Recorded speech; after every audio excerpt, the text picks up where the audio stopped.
दोस्तों, क्या आपने कभी किसी से सच्चा प्यार किया है तो उस प्यार को इजहार भी किया होगा? ऐसी ही एक कहानी आज मैं आपके लिए लेकर आई हूँ, जिसमें एक लड़का था, भोला सा अश्विन, और उसे सोनम से प्यार हो गया था। और उसने जिस तरीके से इजहार किया वो कुछ अलग ही था। तो चलिए हम ये कहानी पर आते हैं।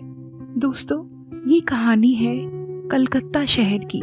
अश्विन एक बॉयज़ हॉस्टल में रहता था। उसके ठीक सामने एक गर्ल्स हॉस्टल था।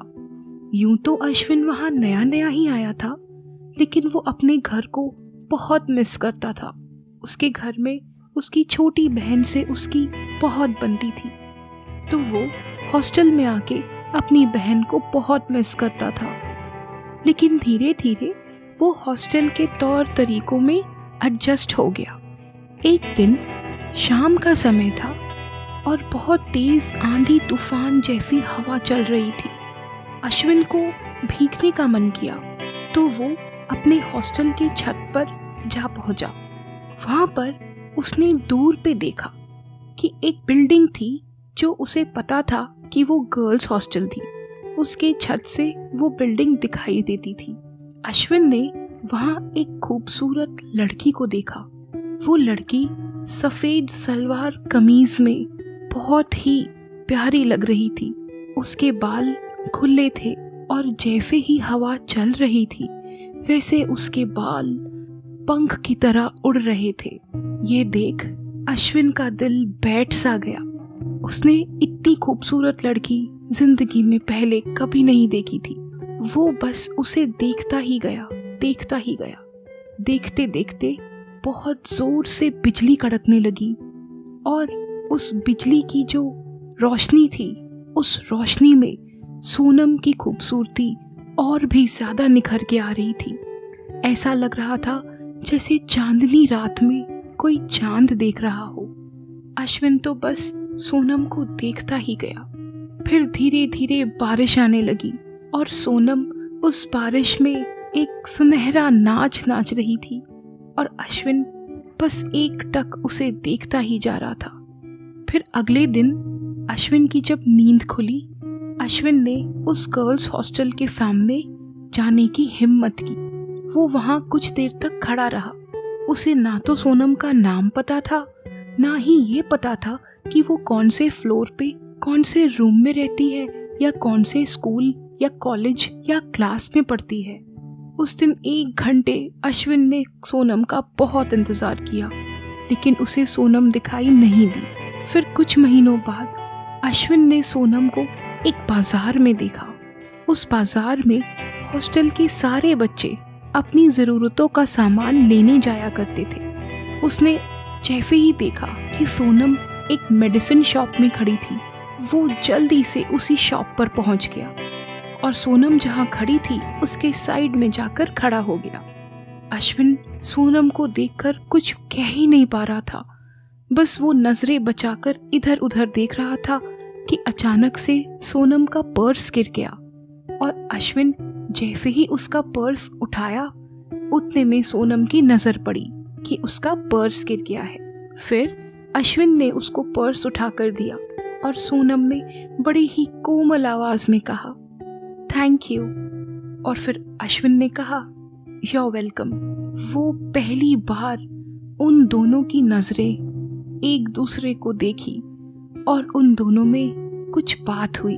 उसके बाद वो आम तौर पर उसी एरिया में घूमता रहता था जहाँ पर सोनम का हॉस्टल और वो शॉप थी, और कम से कम 3 या 4 बार उसने सोनम को देखा, लेकिन वो कभी जाकर बात नहीं कर सका, ना सोनम उससे आकर कुछ कह सकी। लेकिन अश्विन के मन में सोनम को लेकर जो चाहत थी, जो प्यार था, वो दिन ब दिन बढ़ता ही जा रहा था, बढ़ता ही जा रहा था। फिर एक दिन सोनम के हॉस्टल की तरफ से उन्हें पिकनिक पे ले जाया जा रहा था। हॉस्टल के नीचे बस खड़ी थी और सोनम अपनी सहेलियों के साथ बस में जाने को बढ़ रही थी। अश्विन रोजाना की तरह सोनम के हॉस्टल के पास आया और उसने देखा कि वो बस में चढ़ने ही वाली है। अश्विन को लगा कि आज तो वो अपने दिल की बात सोनम से कहकर ही रहेगा। उसने अपनी जेब में डालकर हाथ देखा कि कोई कागज या कोई कुछ कलम मिल जाए जिससे वो सोनम तक अपनी बात पहुंचा सके, पर उसके पास ना कागज था ना एक रुमाल। तो उसने सड़क से एक पत्ता उठाया और उस पत्ते में उसने लिखा, आई लव यू सोनम। ये लिखकर उसने पास ही के एक दुकान में काम करने वाले एक बच्चे से कहा कि सुनो बेटा, ये लो और ये वो दीदी को दे दो जिसने वो पीला सूट पहना है। वो बच्चा जल्दी से भागकर सोनम के पास गया और सोनम को वो पत्ता दिया। वो पत्ता देख सोनम भी उस पर कुछ लिख रही थी, पर इतने में अश्विन के सामने एक बड़ी सी पब्लिक बस आकर खड़ी हो गई और वो सोनम को देख ही नहीं पा रहा था। अश्विन इधर उधर करके देखने की कोशिश कर रहा था, पर तब तक बस के अंदर सारी लड़कियां चढ़ चुकी थी और बस भी आगे बढ़ने लगी थी। अश्विन कुछ देर तो बस के पीछे भागा, लेकिन उसे बस के अंदर सोनम कहीं दिखाई नहीं दी।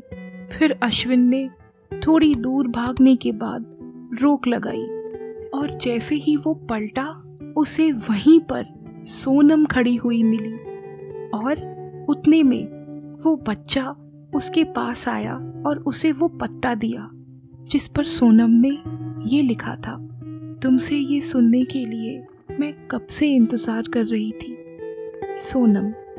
दोस्तों, ये पढ़ते ही अश्विन के तो जैसे खुशी का ठिकाना ही नहीं था। उसे यकीन नहीं हो रहा था कि सोनम भी उससे प्यार करती है, और उसे इस बात का भी यकीन नहीं था कि सिर्फ एक पत्ते पर अपने प्यार का इजहार वो करेगा और सोनम उसको अपना लेगी। तो दोस्तों, इस कहानी से ये साबित होता है कि अगर आपको किसी से प्यार है तो ज़रूरी नहीं कि आप उसके लिए डायमंड रिंग या कोई बड़ी महंगी सी गिफ्ट लेके जाएं। प्यार तो वो एहसास है जो सिर्फ जज्बातों से बयान किया जाता है, चाहे आप उसे बस मुंह ज़बानी इजहार करें या कोई तोहफा देकर। हमारी इस कहानी में सिर्फ एक पेड़ के पत्ते पर लिखकर अश्विन ने अपना प्यार जाहिर किया और सोनम ने उसे अपना लिया।